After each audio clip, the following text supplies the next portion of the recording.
بسم اللہ الرحمن الرحیم۔ اللہم صلی علی محمد وعلی آلہ وصحبہ وبارک وسلم۔ میرے تمام بہن بھائیوں سے گزارش ہے کہ میری ویڈیو کو لائک ضرور کیا کریں اور کمنٹ میں ضرور اپنی سجیشن دیا کریں اور چینل کو سبسکرائب ضرور کریں، بیل آئیکن کو پریس کریں۔ میں تمام احادیث صحیح بخاری سے شیئر کرتی ہوں، اس میں کوئی چینجنگ نہیں کرتی، تو برائے مہربانی ویڈیو کو ضرور لائک کیا کریں۔ صحیح بخاری، عورتوں کے لیے اس حکم کا بیان جب وہ نفاس کی حالت میں ہوں۔ حدیث نمبر 294۔ حضرت عائشہ رضی اللہ تعالیٰ عنہا روایت کرتی ہیں کہ ہم سب لوگ مدینہ سے صرف حج کا ارادہ کر کے نکلے۔ جب مقام میں صرف میں پہنچے تو مجھے حیض آ گیا۔ رسول صلی اللہ علیہ وآلہ وسلم میرے پاس تشریف لائے تو میں رو رہی تھی۔ آپ صلی اللہ علیہ وآلہ وسلم نے فرمایا کہ تجھے کیا ہو گیا ہے؟ کیا تجھے حیض آ گیا ہے؟ میں نے کہا ہاں۔ آپ صلی اللہ علیہ وآلہ وسلم نے فرمایا یہ ایک ایسی چیز ہے جو اللہ تعالیٰ نے آدم کی بیٹیوں پر لکھ دی گئی ہے، لہٰذا جو کام حاجی کرتے ہیں تم بھی کرتی رہو، صرف کعبہ کا طواف نہ کرنا۔ عائشہ رضی اللہ تعالیٰ عنہا کہتی ہیں کہ رسول صلی اللہ علیہ وآلہ وسلم نے اپنی بیویوں کی طرف سے گائے کی قربانی کی۔ صحیح بخاری، اس بارے میں کہ حائضہ عورت کا اپنے شوہر کے سر کو دھونا اور اس میں کنگھا کرنا جائز ہے۔ حدیث نمبر 295۔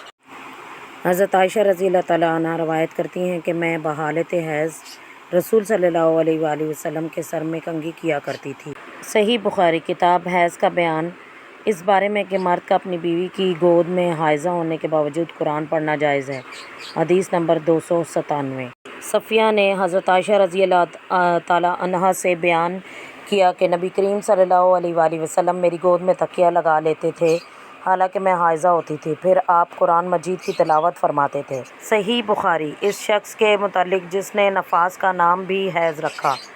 حدیث نمبر 298۔ زینب بنت ام سلمہ رضی اللہ تعالیٰ عنہا روایت کرتی ہیں کہ اس درمیان میں نبی کریم صلی اللہ علیہ وآلہ وسلم کے ہمراہ ایک چادر میں لیٹی تھی کہ یکا مجھے حیض آ گیا۔ میں آپ صلی اللہ علیہ وآلہ وسلم کے پاس سے کھسک گئی اور میں نے اپنے حیض کے کپڑے پہن لیے۔ آپ نے فرمایا کہ کیا تمہیں نفاس آ گیا؟ میں نے کہا ہاں۔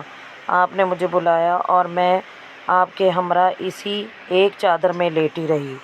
صحیح بخاری، اس بارے میں کہ حائضہ کے ساتھ مباشرت کرنا یعنی جماع کے علاوہ اس کے ساتھ لیٹنا بیٹھنا جائز ہے۔ حدیث نمبر 303۔ حضرت میمونہ رضی اللہ تعالیٰ عنہا روایت کرتی ہیں کہ رسول صلی اللہ علیہ وآلہ وسلم جب اپنی بیویوں میں سے کسی بیوی کے ساتھ اختلاط کرنا چاہتے تو اسے حکم دیتے کہ وہ حالت حیض میں ازار پہن لے۔ صحیح بخاری، اس بارے میں کہ حائضہ عورت روزے چھوڑ دے، بعد میں قضا کرے۔ حدیث نمبر 304۔ حضرت ابو سعید خدری رضی اللہ تعالیٰ عنہ روایت کرتے ہیں کہ ایک مرتبہ رسول صلی اللہ علیہ وآلہ وسلم عید الاضحیٰ یا عید الفطر میں نکلے، واپسی میں عورتوں کی جماعت پر گزر ہوا تو آپ نے فرمایا کہ اے عورتوں صدقہ دو اس لیے کہ میں نے تم کو دوزخ میں زیادہ دیکھا ہے۔ وہ بولیں یا رسول اللہ صلی اللہ علیہ وآلہ وسلم وہ کیوں؟ آپ نے فرمایا کہ تم کثرت سے لعنت کرتی ہو اور شوہر کی ناشکری کرتی ہو، اور تمہارے علاوہ میں نے کسی کو نہیں دیکھا کہ وہ دین اور عقل میں ناقص ہونے کے باوجود کسی پختہ عقل والے مرد پر غالب آ جائے۔ عورتوں نے کہا کہ یا رسول اللہ صلی اللہ علیہ وآلہ وسلم یہ ہمارے دین میں اور ہماری عقل میں کیا نقصان ہے؟ آپ نے فرمایا کہ عورت کی شہادت شرعاً مرد کی نصف شہادت کے برابر نہیں ہے؟ انہوں نے کہا ہاں۔ آپ نے فرمایا یہی اس کی عقل کا نقصان ہے۔ کیا ایسا نہیں ہے کہ جب عورت حائضہ ہوتی ہے تو نہ نماز پڑھ سکتی ہے اور نہ روزہ رکھ سکتی ہے؟ انہوں نے کہا ہاں۔ آپ نے فرمایا بس یہی اس کے دین کا نقصان ہے۔ صحیح بخاری، اس بارے میں کہ حائضہ بیت اللہ کے طواف کے علاوہ حج کے باقی ارکان پورا کرے گی۔ حدیث نمبر 305۔ حضرت عائشہ رضی اللہ تعالیٰ عنہا روایت کرتی ہیں کہ ہم رسول صلی اللہ علیہ وآلہ وسلم کے ہمراہ نکلے، ہم صرف حج کا ارادہ رکھتے تھے۔ جب مقام صرف میں پہنچے تو مجھے حیض آ گیا۔ نبی کریم صلی اللہ علیہ وآلہ وسلم میرے پاس آئے، میں رو رہی تھی۔ آپ نے فرمایا کیوں رو رہی ہو؟ میں نے عرض کیا یہ چاہتی ہوں کہ کاش میں اس سال حج کا ارادہ نہ کیا ہوتا۔ آپ نے فرمایا شاید تمہیں نفاس آ گیا۔ میں نے عرض کیا کہ ہاں۔ آپ نے فرمایا یہ تو ایک ایسی چیز ہے جو اللہ تعالیٰ نے آدم کی تمام بیٹیوں کی قسمت میں لکھ دی ہے، اس میں رونا کیا؟ جو کام حاجی کرتے ہیں تم بھی کرتی رہنا، صرف کعبے کا طواف نہ کرنا جب تک کہ پاک نہ ہو جاؤ۔ صحیح بخاری۔ استحاضہ کے بیان میں حدیث نمبر 306 حضرت عائشہ رضی اللہ تعالیٰ عنہا روایت کرتی ہیں کہ فاطمہ رضی اللہ تعالیٰ عنہا بنت جحش نے رسول صلی اللہ علیہ وآلہ وسلم سے عرض کیا کہ یا رسول اللہ صلی اللہ علیہ وآلہ وسلم، میں کبھی بھی پاک نہیں ہوتی، مسلسل حیض جاری رہتا ہے، تو کیا میں نماز چھوڑ دوں؟ حضور صلی اللہ علیہ وآلہ وسلم نے فرمایا یہ تو صرف ایک رگ کا خون ہے اور حیض نہیں، جب حیض کا زمانہ آ جائے تو نماز چھوڑ دو، اور جب حیض کے ایام اندازہ گزر جائیں تو اپنے جسم سے خون کو دھو ڈالو اور نماز پڑھو۔ صحیح بخاری۔ حیض کا خون دھونے کے بیان میں حدیث نمبر 307 حضرت اسماء بنت ابی بکر صدیق رضی اللہ تعالیٰ عنہا روایت کرتی ہیں کہ ایک عورت نے رسول صلی اللہ علیہ وسلم سے پوچھا کہ یا رسول اللہ صلی اللہ علیہ وآلہ وسلم، آپ صلی اللہ علیہ وسلم بتائیے کہ جب ہم میں سے کسی کے کپڑے میں حیض کا خون لگ جائے تو وہ کیا کرے؟ رسول صلی اللہ علیہ وآلہ وسلم نے فرمایا کہ جب کسی کے کپڑے میں حیض کا خون لگ جائے تو اسے مل ڈالے، پھر اسے پانی سے دھو لے اور اسی میں نماز پڑھ لے۔ صحیح بخاری۔ عورت کے لیے استحاضہ کی حالت میں اعتکاف۔ حدیث نمبر 309 حضرت عائشہ رضی اللہ تعالیٰ عنہا روایت کرتی ہیں کہ نبی صلی اللہ علیہ وآلہ وسلم کے ہمراہ آپ کی کسی بیوی نے بھی اعتکاف کیا، حالانکہ وہ مستحاضہ تھی، خون کو خارج ہوتے دیکھتی تھی، اکثر اپنے نیچے خون کی کثرت کی وجہ سے تشت رکھ لیا کرتی تھی۔ اکرمہ کہتی ہیں کہ حضرت عائشہ رضی اللہ تعالیٰ عنہا نے ایک بار قسم کا پانی دیکھا کہ یہ رنگ بالکل ویسا ہے جیسے فلاں عورت استحاضہ کی حالت میں دیکھتی تھی۔ صحیح بخاری۔ عورت کے لیے استحاضہ کی حالت میں اعتکاف۔ حدیث نمبر 310 حضرت عائشہ رضی اللہ تعالیٰ عنہا روایت کرتی ہیں کہ رسول صلی اللہ علیہ وآلہ وسلم کے ہمراہ آپ کی بیویوں میں سے کسی ایک بیوی کے باوجود مستحاضہ ہونے کے اعتکاف کیا، خون اور وہ زردی کو خارج کرتے ہوئے دیکھتی تھیں اور نماز پڑھنے کی حالت میں تشت ان کے نیچے رکھا رہتا تھا۔ صحیح بخاری۔ کیا عورت اسی کپڑے میں نماز پڑھ سکتی ہے جس میں اسے حیض آیا ہو؟ حدیث نمبر 312 حضرت عائشہ رضی اللہ تعالیٰ عنہا روایت کرتی ہیں کہ ہم میں سے کسی کے پاس ایک کپڑے سے زائد نہ ہوتا تھا، اسی میں حائضہ ہوتی تھی، پھر جب اس میں خون لگ جاتا تو اس پر تھوک دیتی اور پھر اپنے ناخن سے اسے مل ڈالتی تھیں۔ صحیح بخاری۔ عورت حیض کے غسل میں خوشبو استعمال کرے۔ حدیث نمبر 313 حضرت ام عطیہ رضی اللہ تعالیٰ عنہا روایت کرتی ہیں کہ رسول صلی اللہ علیہ وآلہ وسلم کے زمانہ میں ہمیں کسی میت پر 3 دن سے زیادہ سوگ کی ممانعت کی جاتی تھی، مگر ہاں خاوند پر 4 ماہ 10 دن سوگ کا حکم تھا، اور ایسی حالت میں نہ ہم سرما لگاتیں اور نہ خوشبو لگاتیں اور نہ عصب کے علاوہ رنگین کپڑے پہنتی، اور جب کوئی ہم میں سے حیض کے بعد پاک ہوتی تو اس کو کثرت اظفار خوشبو کی اجازت دی جاتی تھی، اور ہمیں جنازوں کے ہمراہ جانے کی ممانعت بھی کر دی گئی تھی۔ صحیح بخاری۔ اس بارے میں کہ حیض سے پاک ہونے کے بعد عورت کو اپنے بدن کو نہاتے وقت ملنا چاہیے۔ حدیث نمبر 314 صفیہ حضرت عائشہ رضی اللہ تعالیٰ عنہا سے روایت کرتی ہیں کہ ایک عورت نے نبی کریم صلی اللہ علیہ وآلہ وسلم سے اپنے غسل حیض کے متعلق پوچھا تو آپ صلی اللہ علیہ وآلہ وسلم نے اسے حکم دیا کہ اس طرح غسل کرے۔ فرمایا کہ ایک ٹکڑا کپڑے کا مشک سے بسا ہوا لے اور اس سے صفائی کر۔ اس نے عرض کیا کہ اس سے کس طرح صفائی کروں؟ آپ نے فرمایا سبحان اللہ، صفائی کر لے تو۔ میں نے اس عورت کو اپنی طرف کھینچ لیا اور کہا کہ اسے خون کے مقام پر پھیر دے۔ صحیح بخاری۔ حیض کا غسل کیوں کر ہو؟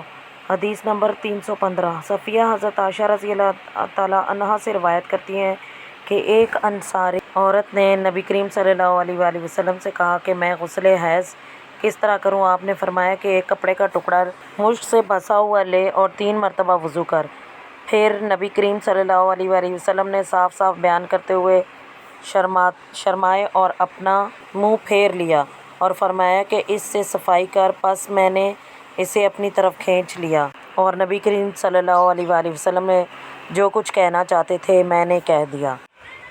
صحیح بخاری۔ اللہ عز و جل کے قول مخلقہ وغیر مخلقہ، کامل الخلقت اور ناقص الخلقت کے بیان میں۔ حدیث نمبر 318۔ حضرت انس بن مالک رضی اللہ تعالیٰ عنہ رسول صلی اللہ علیہ وآلہ وسلم سے روایت کرتے ہیں کہ آپ نے فرمایا کہ اللہ بزرگ و برتر نے رحم پر ایک فرشتہ مقرر کر دیا ہے جو کہتا ہے کہ یا رب نطفہ، یا رب علقہ اور یا رب مضغہ۔ پس جب اللہ چاہتا ہے کہ کسی کی خلقت پوری کر دے تو وہ فرشتہ کہتا ہے کہ مرد بنے یا عورت، شقی ہو یا سعید، پھر رزق کس قدر ہو اور عمر کتنی ہو۔ آپ صلی اللہ علیہ وآلہ وسلم فرماتے ہیں پھر فرشتہ یہ سب پوچھ کر اس کی ماں کے پیٹ میں اس کی پیشانی پر لکھ دیتا ہے۔ صحیح بخاری۔ اس بارے میں کہ حائضہ عورت حج اور عمرے کا احرام کس طرح باندھے۔ حدیث نمبر 319۔ عروہ حضرت عائشہ رضی اللہ تعالیٰ عنہا سے روایت کرتی ہیں کہ ہم حجۃ الوداع میں نبی کریم صلی اللہ علیہ وآلہ وسلم کے ہمراہ نکلے۔ ہم میں سے بعض لوگ وہ تھے جنہوں نے عمرہ کا احرام باندھا تھا۔ جب ہم مکہ میں آئے تو رسول صلی اللہ علیہ وآلہ وسلم نے فرمایا کہ جس نے عمرہ کا احرام باندھا ہو اور ہدی نہ لایا ہو تو اس کو احرام سے باہر ہو جانا چاہیے، اور جس نے عمرہ کا احرام باندھا ہو اور ہدی لایا ہو تو وہ جب تک قربانی نہ کر لے احرام سے باہر نہ ہو، اور جس نے حج کا احرام باندھا ہو اور اپنا حج پورا کر لے۔ حضرت عائشہ رضی اللہ تعالیٰ عنہا کہتی ہیں کہ میں حائضہ ہو گئی اور مسلسل حیض آتا رہا یہاں تک کہ عرفہ کا دن آ گیا اور میں نے صرف عمرہ کا احرام باندھا تھا، تو نبی کریم صلی اللہ علیہ وآلہ وسلم نے مجھے حکم دیا کہ میں اپنا سر کھول ڈالوں اور کنگھی کروں اور حج کا احرام باندھوں اور عمرہ کو سر دست چھوڑ دوں۔ چنانچہ میں نے یہی کیا۔ جب میں نے اپنا حج پورا کر لیا تو آپ نے میرے ہمراہ عبد الرحمن بن ابی بکر کو بھیج دیا اور مجھے حکم دیا کہ میں اپنے عمرہ کے بدلے تنعیم سے عمرہ کر آؤں۔ صحیح بخاری۔ اس بارے میں کہ حیض کا آنا اور اس کا ختم ہونا کیوں کر ہے۔ حدیث نمبر 320۔ عروہ حضرت عائشہ رضی اللہ تعالیٰ عنہا سے روایت کرتی ہیں کہ فاطمہ بنت جحش کو استحاضہ کا خون آتا تھا تو انہوں نے نبی کریم صلی اللہ علیہ وآلہ وسلم سے اس کا مسئلہ پوچھا۔ آپ نے فرمایا کہ یہ ایک رگ کا خون ہے، حیض نہیں ہے۔ جب حیض کا زمانہ پیش آئے تو نماز چھوڑ دو اور جب گزر جائے تو غسل کرو اور نماز پڑھو۔ صحیح بخاری۔ اس بارے میں کہ حائضہ عورت نماز قضا نہ کرے۔ حدیث نمبر 321۔ حضرت معاذ رضی اللہ تعالیٰ عنہ روایت کرتی ہیں کہ ایک عورت نے حضرت عائشہ رضی اللہ تعالیٰ عنہ سے کہا کہ کیا ہم میں سے کسی کو اس کی نماز صرف اس قدر زمانہ میں جب کہ وہ طاہر رہے کافی ہے؟ تو حضرت عائشہ رضی اللہ تعالیٰ عنہ نے کہا کیا تو حروریہ ہے؟ یقیناً ہم نبی کریم صلی اللہ علیہ وآلہ وسلم کے ہمراہ رہتے تھے اور حیض آتا تھا مگر آپ ہمیں نماز کی قضا پڑھنے کا حکم نہ دیتے تھے، یا عائشہ رضی اللہ تعالیٰ عنہ نے یہ کہا کہ ہم قضا نہ پڑھتے تھے۔ صحیح بخاری۔ عیدین میں اور مسلمانوں کے ساتھ دعا میں حائضہ عورتیں بھی شریک ہوں اور یہ عورتیں نماز کی جگہ سے ایک طرف ہو کر رہیں۔ حدیث نمبر 324۔ حضرت حفصہ رضی اللہ تعالیٰ عنہ روایت کرتی ہیں کہ ہم اپنی جوان عورتوں کو عیدین میں جانے سے منع کیا کرتے تھے۔ ایک عورت آئی اور قصر بن خلف میں اتری۔ اس نے اپنی بہن سے نقل کیا اور کہا کہ میری بہن کے شوہر نے 12 غزووں میں نبی کریم صلی اللہ علیہ وآلہ وسلم کے ہمراہ جہاد کیا تھا اور 6 غزووں میں میری بہن ان کے ہمراہ تھی۔ انہوں نے کہا کہ ہم زخمیوں کو دوا کیا کرتے تھے اور مریض کی تیمارداری کرتے تھے۔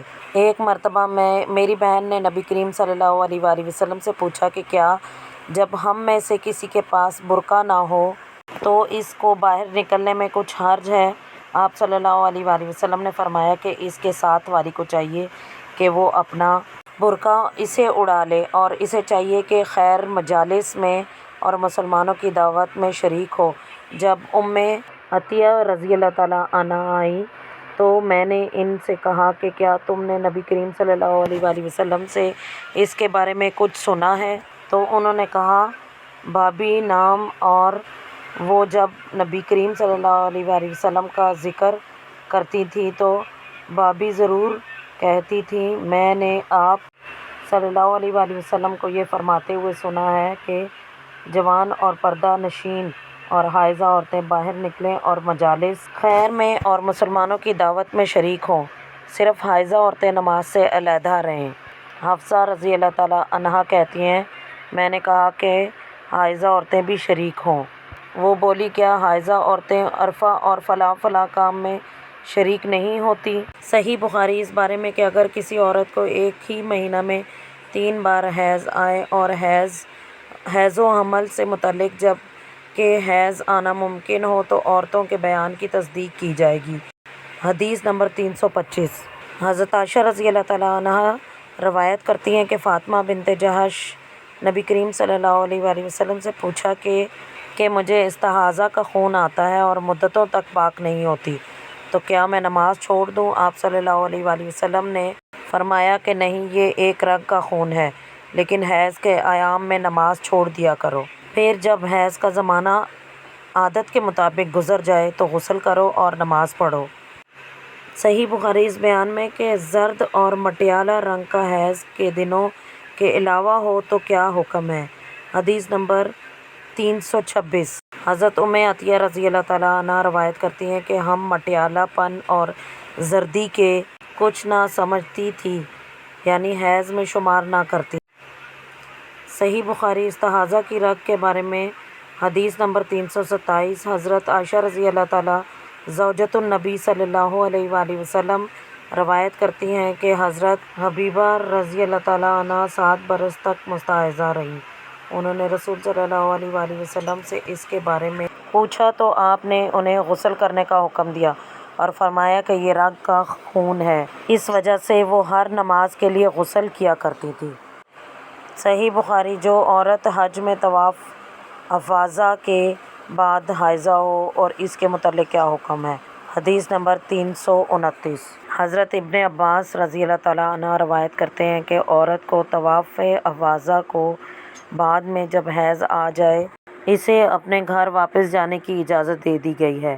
ابن عمر رضی اللہ تعالیٰ عنہ کا پہلا قول یہ ہے کہ واپس نہ جائے، پھر میں نے انہیں یہ کہتے ہوئے سنا کہ واپس جا سکتی ہے، بے شک رسول صلی اللہ علیہ وآلہ وسلم نے انہیں اجازت دی ہے۔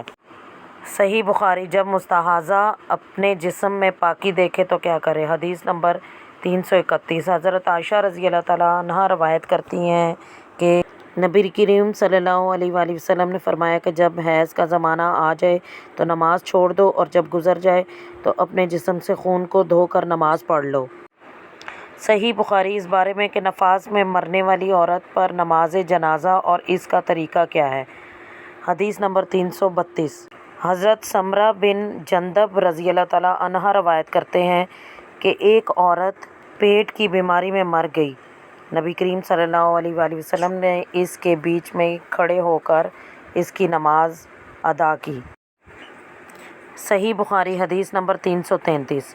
حضرت عبداللہ بن شداد رضی اللہ تعالیٰ عنہ روایت کرتے ہیں کہ میں نے اپنی خالہ میمونہ رضی اللہ تعالیٰ عنہا زوجۃ النبی صلی اللہ علیہ وآلہ وسلم سے سنا ہے کہ وہ حائضہ ہونے کی حالت میں نماز نہیں پڑھتی تھی اور رسول صلی اللہ علیہ وآلہ وسلم کی مسجد کے سامنے فرش بچھائے ہوئے بیٹھی ہوتی تھیں۔ آپ اپنی چادر پر نماز پڑھتے، جب سجدہ کرتے تو آپ صلی اللہ علیہ وآلہ وسلم کا کچھ کپڑا میرے جسم سے چھو جاتا تھا۔